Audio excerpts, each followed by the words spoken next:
Hello, everyone, and welcome to another episode of Just Another 20 something with me, Marissa.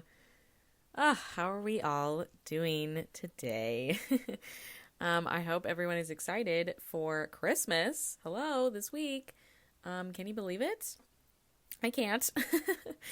I know. We talk about this all the time. How are the days flying by? How is it Thanksgiving? How is it Christmas? I don't know. It's frightening. I thought December just started. We're only on the third episode of this month and it's Christmas. So, that's fun. But I thought today would be a fun episode. We are going to talk about my all-time favorite Christmas movie, The Spirit of Christmas. And before I get into that Christmas movie, I also wanted to just chat a little bit, catch up with you guys, and talk about, what my plans for Christmas are. Obviously, as we've said a million times, this year is a different year, and everything is different. So, naturally, Christmas is going to look different this year. Usually, I go down to Portland to see my family. And this year we are not because, not really safe to travel right now, even if it is just in cars. But right now, Washington and Oregon, their restrictions were extended out until January 4th. And so we're not really even supposed to be having indoor gatherings with people outside of our household unless we get a COVID test and, all of that. But just my parents are working all the time, so it doesn't really make sense to go get a COVID test because they're just going to have to go to work and it, kind of cancels it out. And so then we also can't quarantine for 2 weeks because, we need the money coming in. So that kind of hinders that, and definitely the same on my other side of the family. They are also working. It's not really a time where we just can't not be working. So this year, obviously, is going to be separate. So it's going to be my parents, me, and my brother. He's going to come over and we're going to spend Christmas at our house, which will be nice. We haven't actually done that in a long time. So it'll be nice to have everything just pretty calm and collected. We don't have to travel, which sometimes that does get really exhausting. So it'll be just a quiet Christmas. I know we are planning on FaceTiming my other family, and so we'll still be able to see them and get all together. So that'll be nice. And basically Christmas Eve is going to be pretty quiet. I know we are already planning our food that we want to eat. My family's Italian, so we always have spaghetti and meatballs on Christmas, and this is still gonna happen in our family. We are already planning out the meatballs that we're gonna make and all the pastas, so I am super excited. It's still gonna be amazing. We can't not have meatballs on Christmas. It's just blasphemy. So everything is pretty much the same. It's just, at our house a little smaller, but I'm excited. I actually got some pretty nice gifts for the family this year. Crazy. I actually had some money left over, so I was like, okay, I guess I'll treat my family to some nice gifts. And I feel like hopefully they're gonna like them. So let's hope. And I'm so excited to see what they got for me. I did put on my wish list for a microphone just so, when I'm doing the podcasting, I actually have an actual mic to speak into, because right now I am speaking into my headphones mic, the Apple headphones, that little mic that comes on it. That's what I've been speaking into this entire time. So fun. It would be nice to have an actual microphone so, I feel more official. But it's okay if they don't get it for me because it's not that expensive, so I can always just buy it for myself. So no problems either way. I am just excited to be celebrating with my family. And I know my brother actually is really excited. He wants to record some episodes with me. So get ready for that. We are a dynamic duo, so that is going to be pretty fun. So like I said, pretty small, pretty cute. But let's get into the meat of this episode.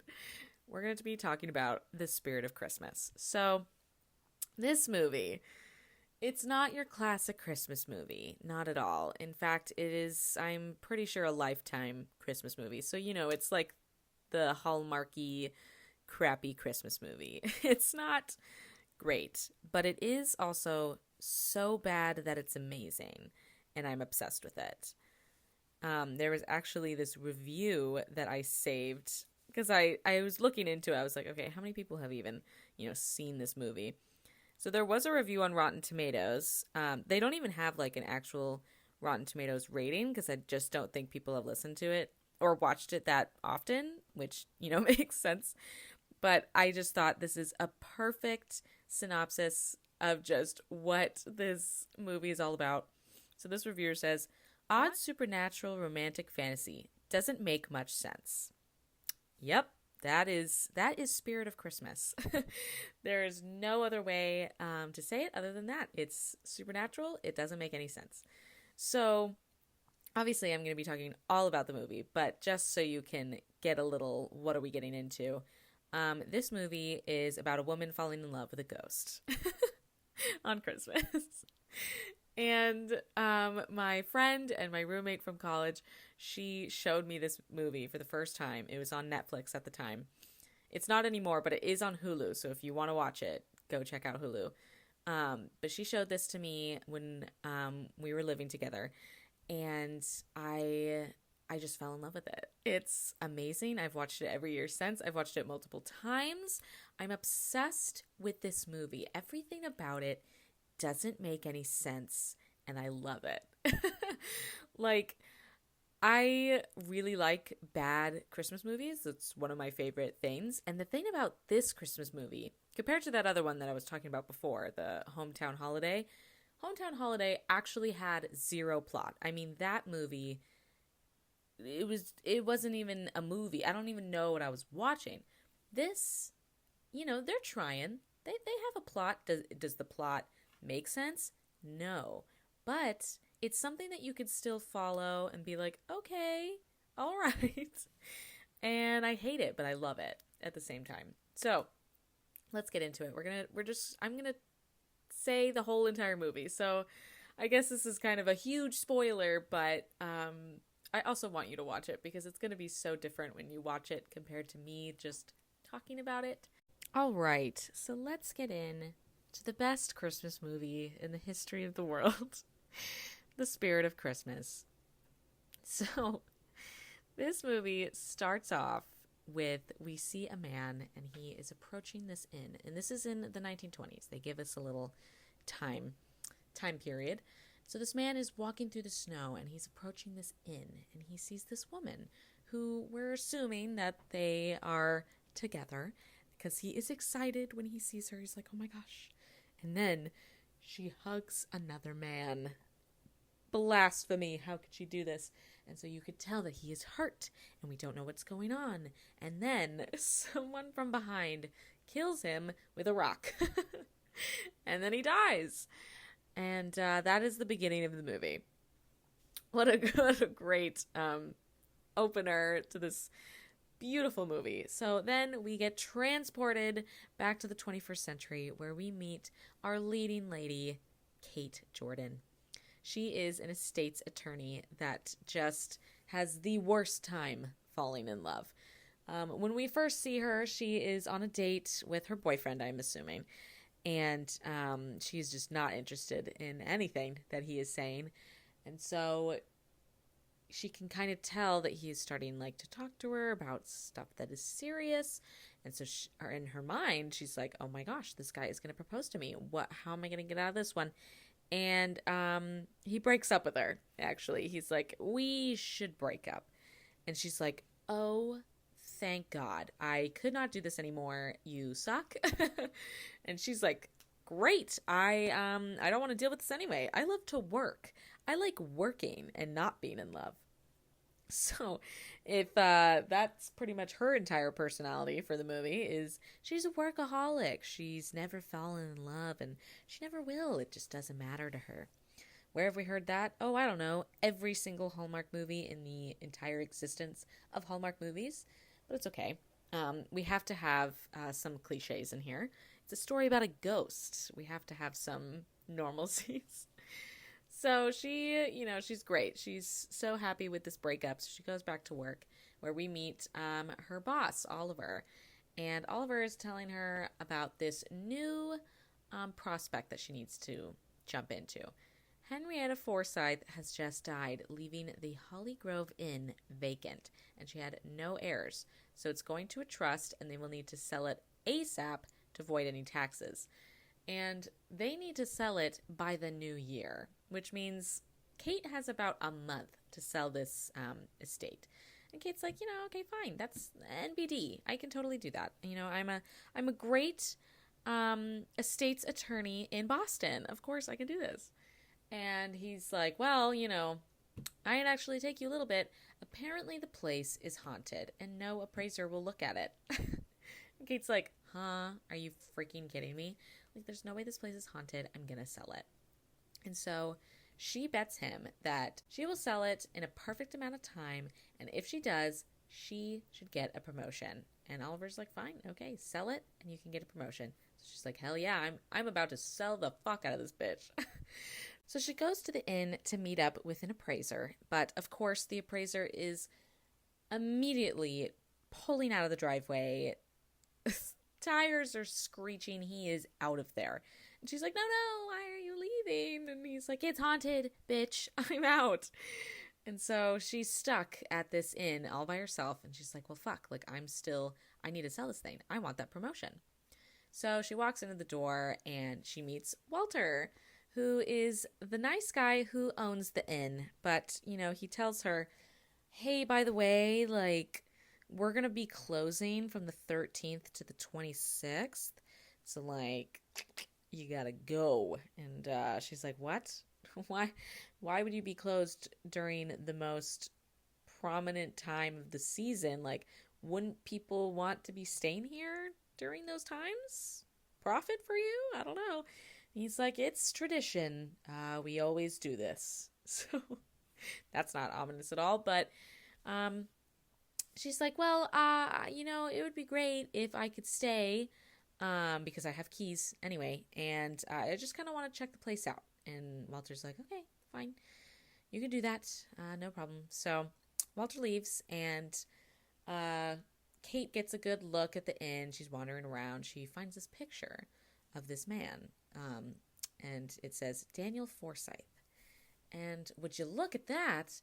That looks exactly like the guy that we saw at the beginning of the movie. Wow, I wonder if that's related in any way. Yes. So this is our man, Daniel Forsyth. And she's looking at his picture and she's like, that's a hottie. 1920s hottie over here. And then she gets ready for bed and she goes to bed. She sets the alarm. Everything's fine. She's like, haunted? No way. And so the clock strikes midnight and someone walks into the house and is making a lot of noise. And Kate, wakes up to this. And she's like, what the hell is going on? Is there an intruder? I don't know. And so she's wandering around the inn trying to find out what's happening. And Daniel comes out of nowhere and is like, you're trespassing.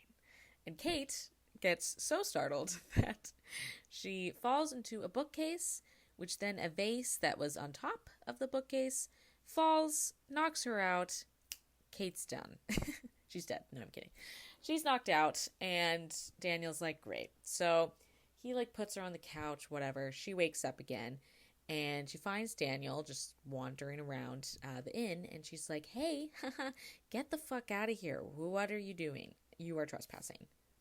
And Daniel's like, actually, I'm not trespassing. This is actually my inn, so I'm actually going to take you outside. And so he grabs her, wraps her in a blanket, shoves her outside into the snow, and locks the door. He's done. He's over it. This is his inn, and he doesn't want her there. But of course, Kate, strong Kate, she's not giving up. She's like, what the hell just happened? She hasn't put together this is the exact same guy that she was staring at his picture earlier in the night. She hasn't put that together. So she calls the sheriff and she's like, hey, by the way, someone just broke into the inn. Like, we got to figure this out. And the sheriff comes and, opens the door and is looking all around the inn. And he's like, hey, I haven't found anybody. There's like no one in here. And Kate's like, no, I swear to God, like, I just was locked out. Like, do you think I just did that on my own? And he's like, okay, well, there's no one in here. Just be sure to set the alarm. And she's like, okay, wow, great idea. So she sets the alarm and she locks herself in the bedroom because she's like, there's no way a ghost can get me in here if it's locked. But, of course, Daniel just walks straight back in there because, duh, he's a ghost and he lives in this inn. So he just waltzes right back in and Kate's like, hell fucking no. So she calls the sheriff immediately and is like, there is someone in here. I swear to God. So the sheriff comes back out, checks out everything, and he's like, girlie, you gotta stop calling me. This is not what we're gonna do today.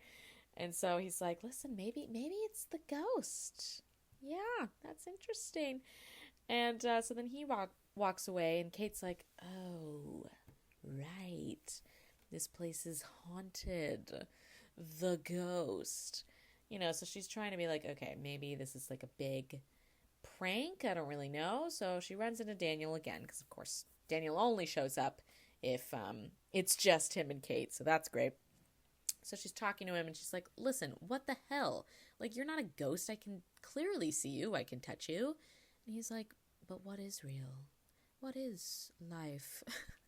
She's like, okay, fuck this guy. Like, what the hell? And so Walter comes back, it's only the next day. And he's like, so have you run into our ghost, Daniel? And she's like, yeah, actually, I have. Let's talk about that a little bit. So Walter, confesses that Daniel is a ghost, but only from the 13th to the 26th.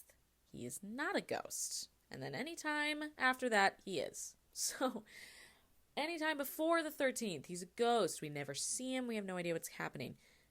On the 13th, he comes back into human form and is there for 2 weeks and then goes back into his ghostly whatever right after that. And that happens every single year for the past 95 years. I mean, whatever, 1920, and this movie was filmed in 2015. I don't know if that's the exact date that they're choosing that to be in. But, yeah. So, basically, he's not a ghost for 2 weeks.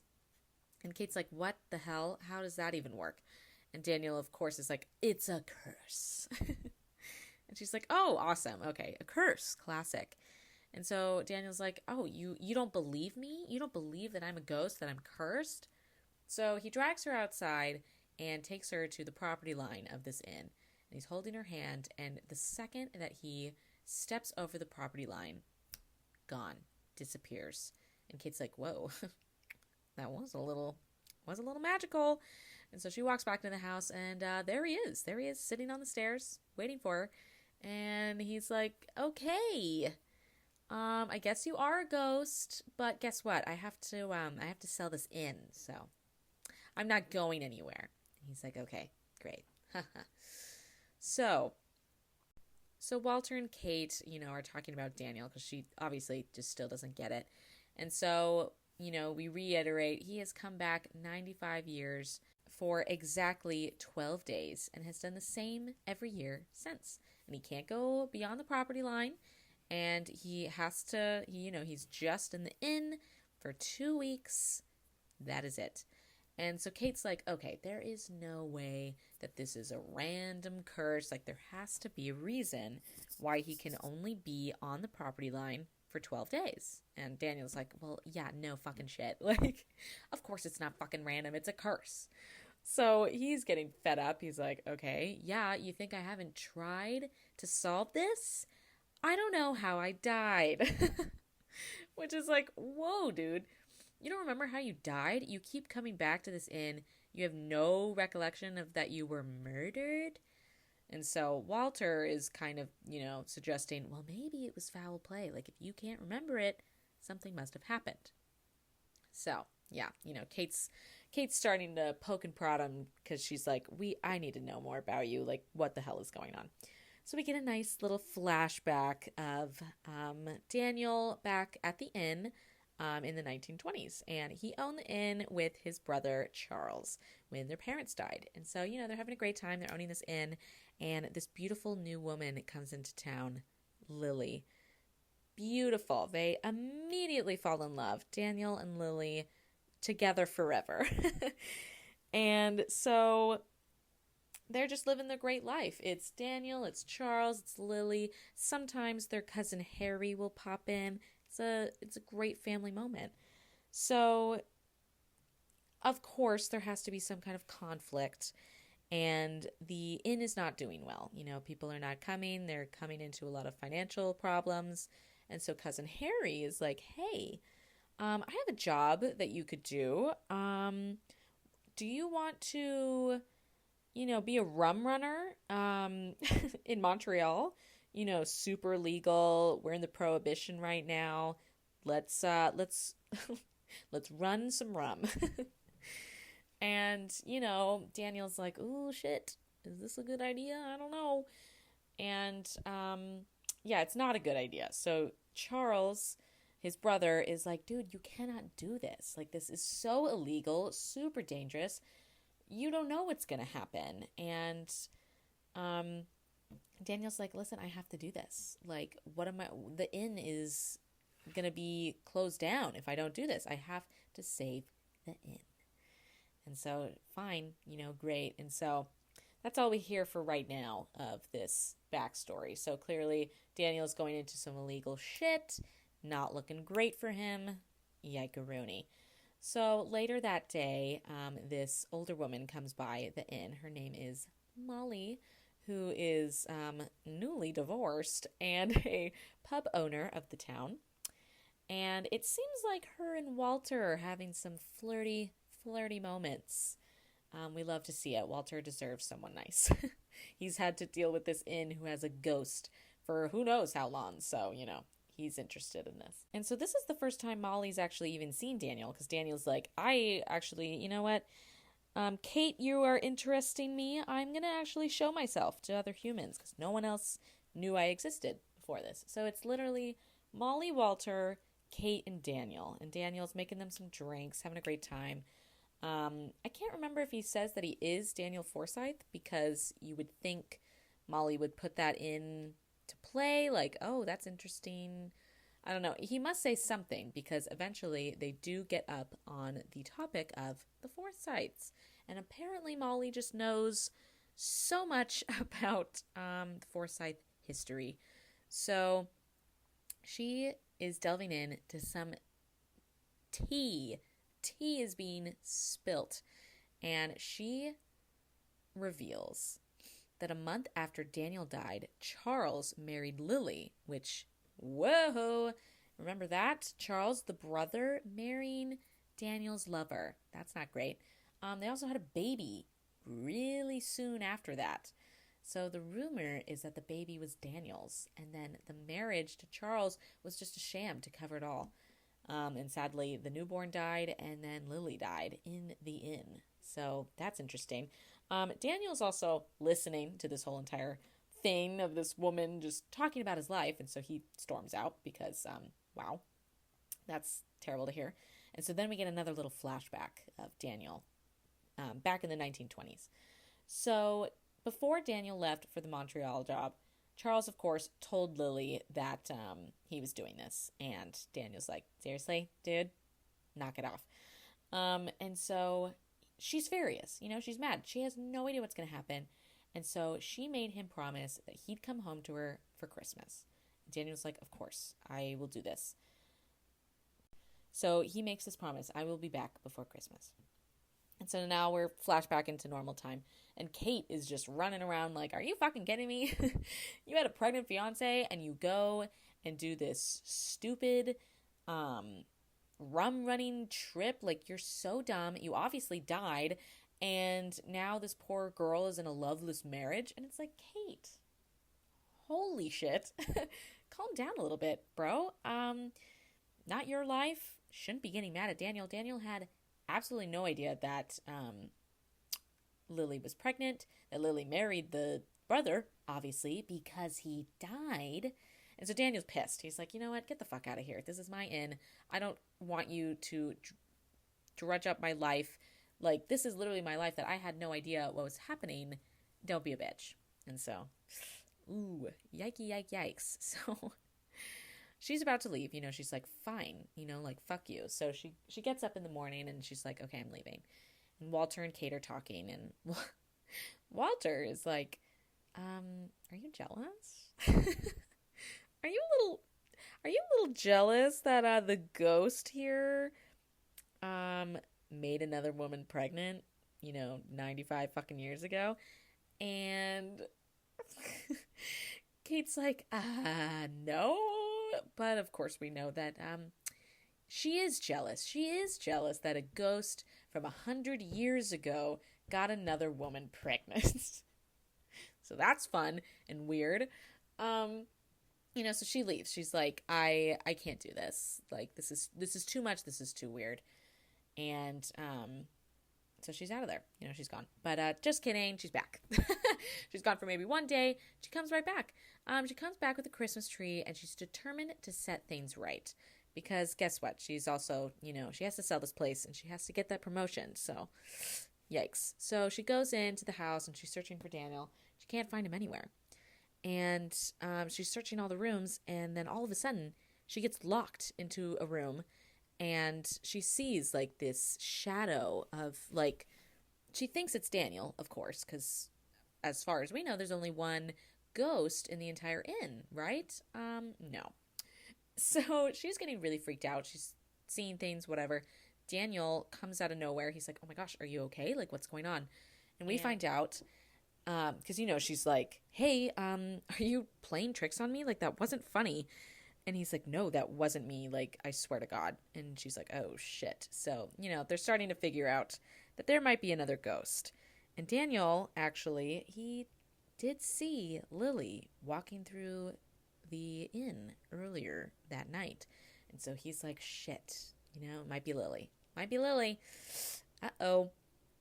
So, but he has no idea, and he doesn't want to tell Kate that, so he's like, no, I'm just the only ghost. It's fine. And so they start to warm up to each other again, and Daniel's like, oh, you have a tree on your car, and he's like, yeah, like, let's go take it inside. I just, want to apologize.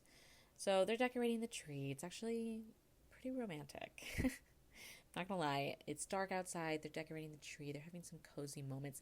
They're getting into, the deepness of who these people are to their core. Apparently, Kate's mom died. She has never been in love, and she's never really loved anybody.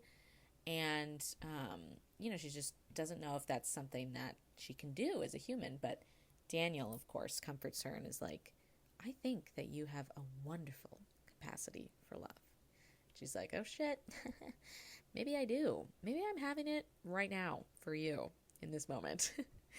So we're having some romantic vibes, and Kate's just like, I am not going to put this curse to rest. Like, I have a theory. And my theory is that once we solve your murder, that you will be able to cross over and you'll be at peace. And she says that if she's wrong, she will return every year to put a Christmas tree up for him. Which, that's a lot to say.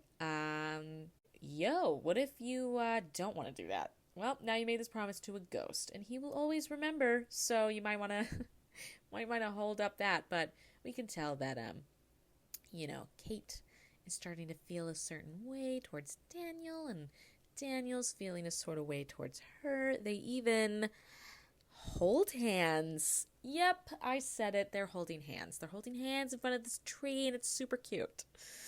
Anyway, so, Kate's still a little freaked out from the earlier experience with the other ghost that happens to be in the inn. And so Daniel offers to stay in the room with her, but don't worry, he's not going to, stay in the bed. He's just going to, sit in a chair and look the other way because, he's a ghost. He doesn't sleep, so he'll just keep an eye out and everything will be fine. So Kate drifts off into dreamland, and guess what? Daniel hears Lily once again. Lily is calling his name in the middle of the night, and he's searching all around, can't find her. So, he just ends up going back to Kate's room, and morning arrives. And he doesn't tell Kate that anything even happened. Somehow Kate doesn't wake up to him moving around. She woke up to him moving around the first time they ever met, but now nothing. So, he's a little liar pants. He doesn't want Kate to know that he's seen Lily. So that's a little awkward. So anyway, Walter comes back the next day, and Walter's like, "Oh, great, there's 2 ghosts? Awesome. How are we ever going to sell this place?" Kate doesn't care. She's like, whatever, let's focus on the curse. So they're talking about all the facts. Daniel quit the job, the Montreal rum running job, halfway through to come home to Lily because he had the promise to come home for Christmas. So that leaves Harry, his cousin, with the big, the big gang, the big rum running gang. And if this is really illegal and dangerous, I'm going to just float around that maybe possibly they're going to be mad that he quit halfway through. And so we're thinking, did someone kill you for revenge? Like one of the gang members? I don't know. Finally, whoa, Daniel gets a little flashback and he realizes that he was hit from behind. Okay, so here we go. We now know that he was murdered. And he also puts together that he left for Montreal on the 13th and arrived back at the Holly Grove on the 24th. Whoa, can you believe it? It's the 2 weeks that he's human. Wow. That took almost half of the movie. I think actually more than half, where they finally figured out what is going on. I'm sorry, but if I was murdered, I really hope that I would remember at least that I was murdered. How could you not remember that? How has it took him 95 years to remember that? Okay, whatever. So they figured it out. They figured out that the span of those weeks was him traveling. Interesting. So, unfortunately, right when they figure out this key information, Oliver's calling Kate and is like, "Hey, by the way, what the hell are you doing still out there? Have you sold this place? Unless this is some vacation that you're taking, pack it up. You're coming back to Boston." And she's like, "Fuck." So she goes back. But before she leaves, Daniel gives her his father's pocket watch, which hasn't been opened since Daniel came back from the dead. So that's interesting. And so, they have a tender moment. And she promises she'll be back for Christmas. And, there's just some romantic feelings, some longing looks. They're definitely into each other. This is getting pretty good, pretty amazing. So Kate goes back to Boston, and while she's in Boston, she gets some paperwork delivered to her office. Guess what? It's stuff about Daniel, but we'll get into that. So apparently, she gets back, she gets this paperwork, and Oliver waltzes in, and he's like, "Hey, guess what? The appraisal went through." And she's like, "Huh? What appraisal?"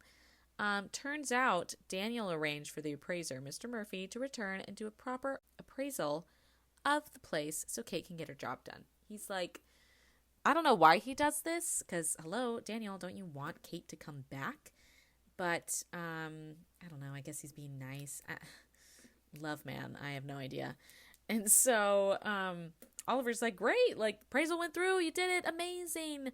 You don't need to go back to that inn, ever." And she's like, "What? But I have to sell it, and I was planning on going back for Christmas anyway." And he's like, "Listen, if you want the promotion, I'm going to be saying it at the Christmas Eve office party. And, so, you think about that. Priorities, miss." And,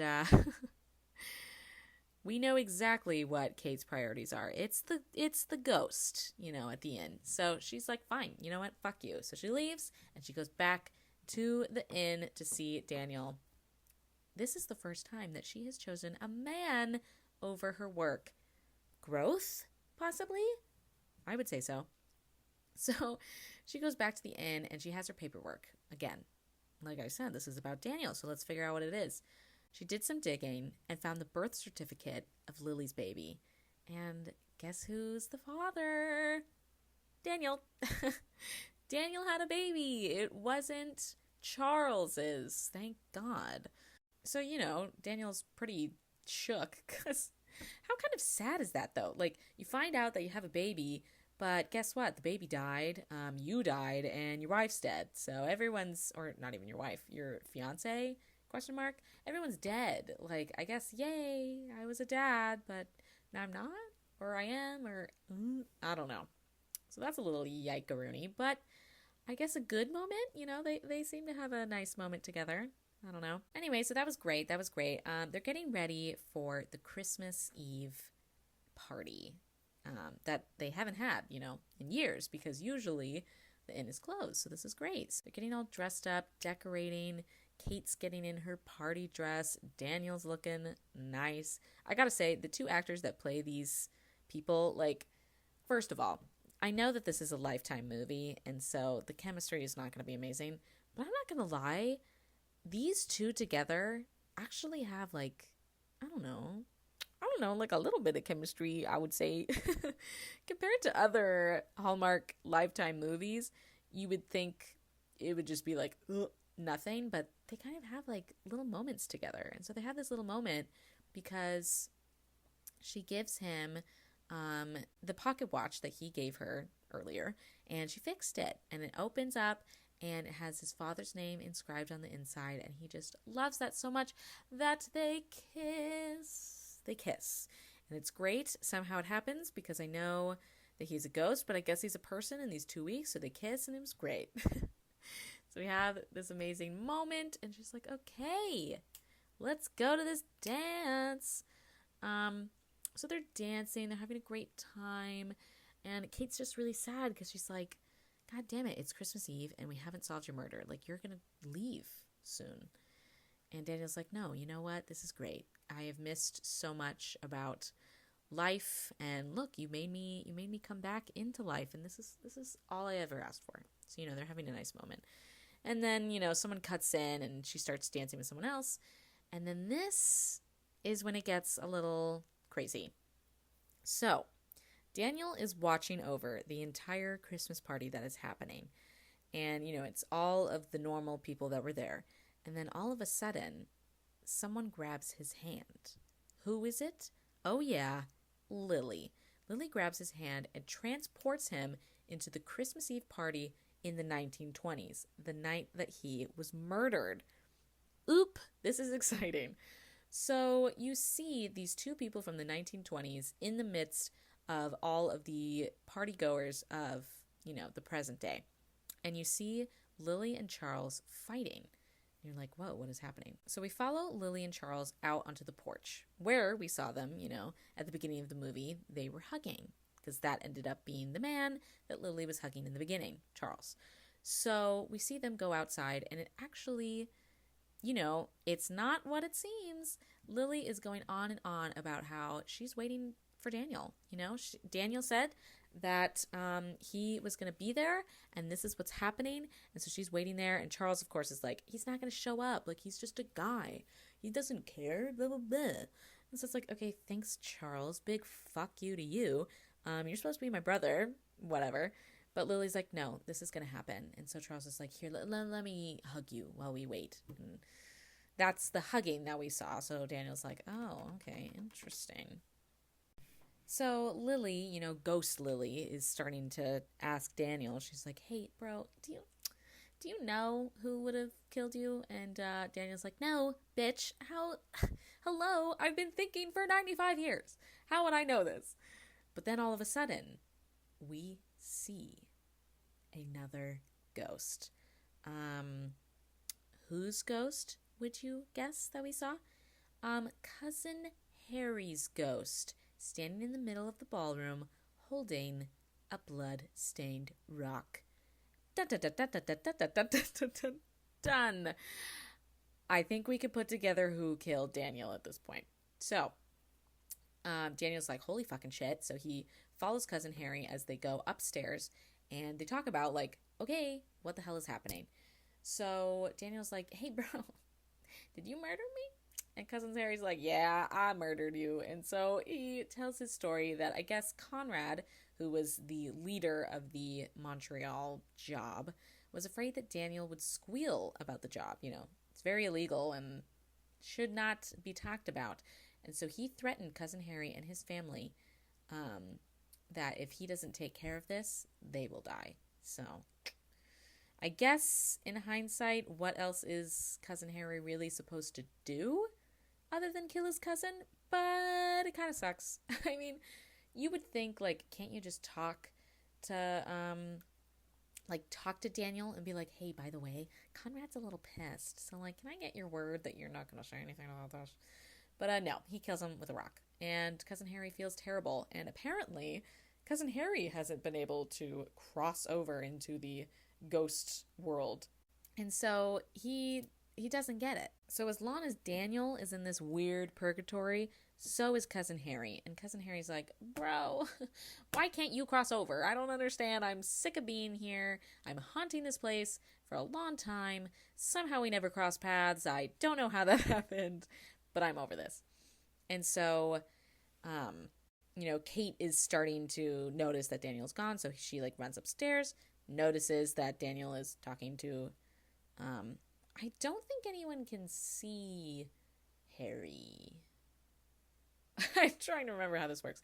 I think Harry was still a ghost, and so she could only see Daniel talking to, nothing but something, because I think Daniel's the only one that's, a human. But anyway, so Daniel forgives Harry. Wow, so nice of him, and very easy, but I guess it has been 100 years, so maybe get over it. Anyway, so he forgives Harry, and then Harry, as you can see, he's done, crosses over, and Kate's like, oh my god, great, amazing, why are you still here?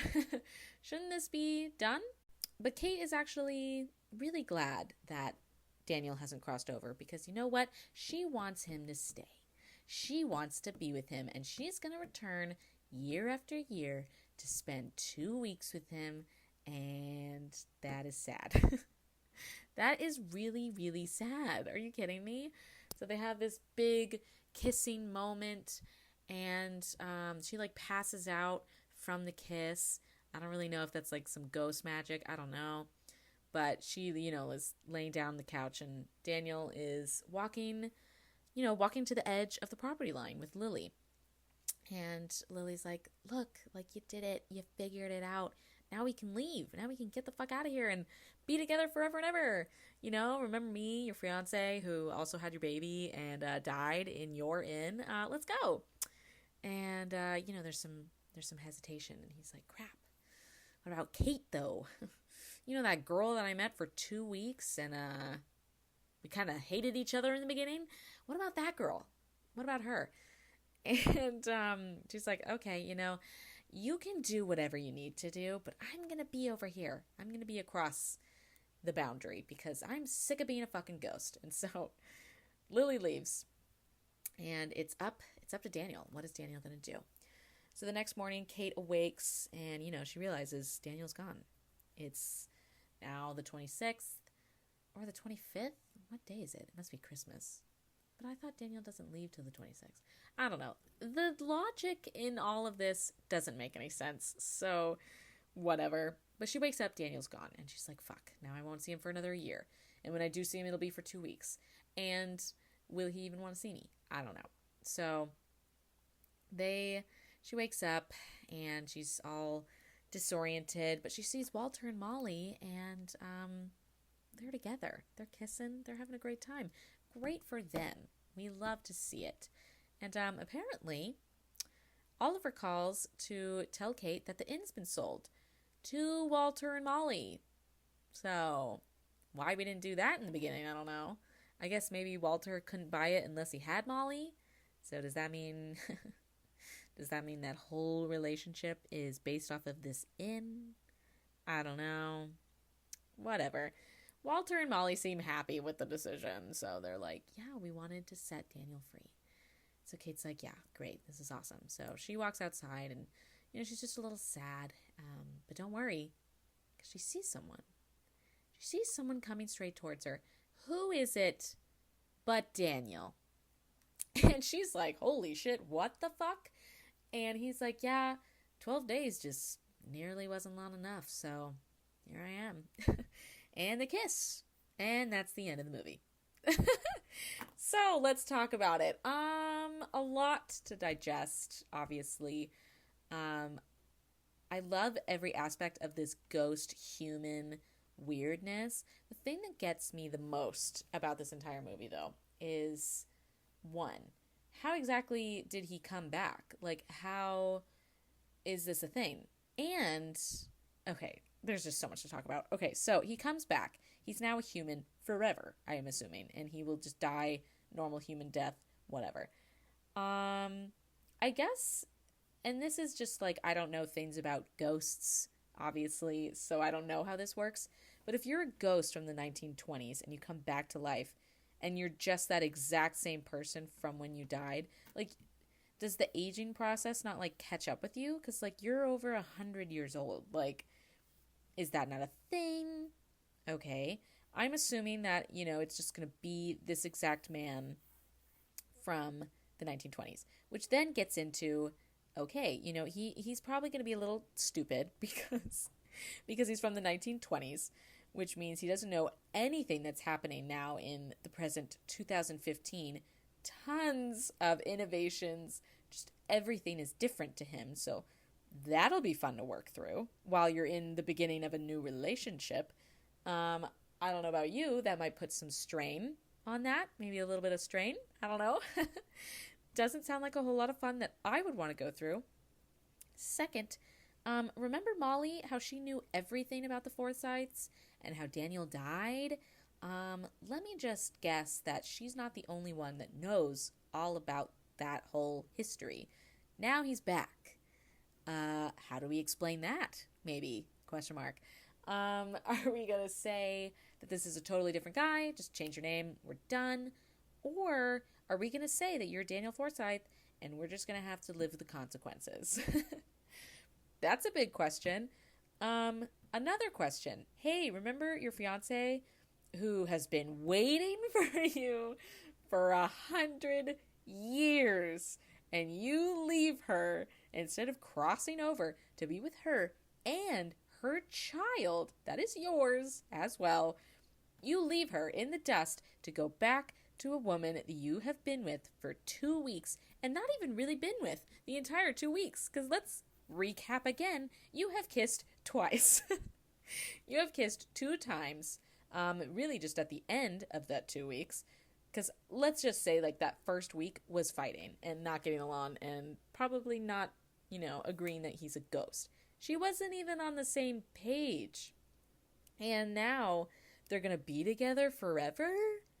What if they break up? Then what? He's just this 1920s weirdo who no one knows about and he's just running around trying to find another person to be with? Because, like, okay, let's be honest here. Kate has never been in love. So are we really just going to put full faith that her first love that she ever has ever, she's going to be with him for the rest of her life? I mean, I guess, but ugh, that's so boring. Come on, you should never be with your first love for the rest of your life. That's just weird. And so, I don't know. There's so many things about this. I would be pissed if I was Lily. He finally figures out the curse and he leaves her to be with some other chick. So, that's awesome. Also, I feel like as Daniel, I'd be like, ooh, am I ready to live in the 21st century? Like, I know I've been doing it for 2 weeks, but clearly he still doesn't know anything. And, like, when he was a ghost, he couldn't sleep, he couldn't eat, or when he did, it was weird. They kind of talk about it in the movie, but barely. And so, imagine now, you're not a ghost anymore. So now you have to sleep, now you have to eat, now you have to work, now you have to do things. I don't know. I personally would not have chosen that decision, but I guess it's nice for Kate's sake, and they do have a lot of chemistry, so yay for them. Anyway, I love this movie so much. I have made most of my friends watch this movie. I can't remember what their views were on it. I hope they liked it. I know, again, I love it. So I'm recommending it all to you guys. It's on Hulu. Go watch this frickin' movie. I know I pretty much explained everything, but it's so much different when you watch it, and I'm just obsessed with it. And so, this is my Christmas episode. I hope you guys enjoyed me talking about some ghosts and talking about Christmas. And I hope you guys have a Merry Christmas. And I will see you all next week with a brand new episode. Bye.